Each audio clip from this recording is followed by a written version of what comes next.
19 games, undefeated. Who's next? Everton away. Yeah, that's that then. Whether it's at the Hill Dickinson Stadium or Goodison Park, we hate playing Everton. Full time at the Hill Dickinson Stadium, Everton 2, Crystal Palace 1. Lovely. And this is the first video I've made on a defeat in 6 months. So if you're new to this channel, then strap yourselves in for this. Got a question for you, Palace fans, and I've got to say, like, it's a stat that shocks me every time, yet I repeat it 24/7. When was the last time I beat Everton away? I'll let you ever think. September 2014. 11 years ago. Like, I don't understand why. But I think we know why today. Players were at fault. Look, I'm not going to dig into any individual players because, you know what? Over the last 6 months, they have provided me with some of the greatest memories I will ever hold lifelong supporting this football club. Something that I will be talking about for years in terms of winning the FA Cup for the first time, winning major silverware, the Community Shield as well within that run, getting European football, playing in European football in that run.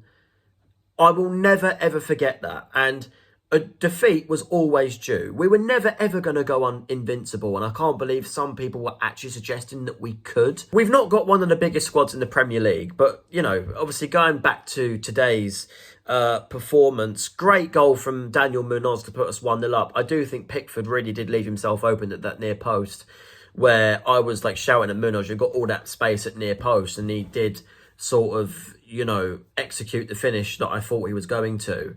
And we went half-time 1-0 with a performance that even the commentary said, this does look like a Palace team that are unbeaten in 19 games. And then the second half came and we looked a lot more lethargic. Yes, Everton were going to grow into the game. That's what teams are going to do, especially when you're playing away from home, but you just got to be able to manage it. You've got to be able to deal with it. And we did for the most part, and we should have gone 2-0 up. Mateta, one of my favourite Palace players of all time, if not my favourite, really, just because of the vibes and the improvement that he's had as a Palace player.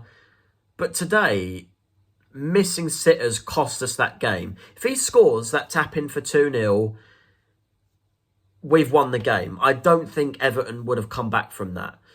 And then Lacroix, diving in. I don't understand why.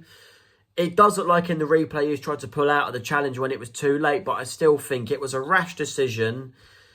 However, again, these players have been playing blinding football for the last 6 months. I'm not going to start going absolutely nuts like I used to over one defeat.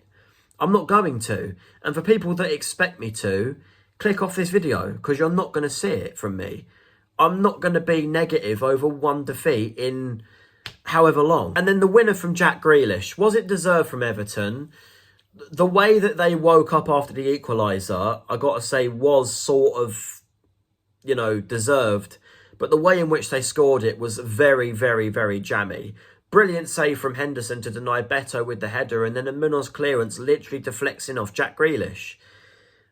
And we had very limited time to find an equaliser. And we're sitting here again with another defeat away at Everton, which is just baffling. We're back to square one in terms of the record, but it started with Bournemouth at home, and that's what we've got after the international break.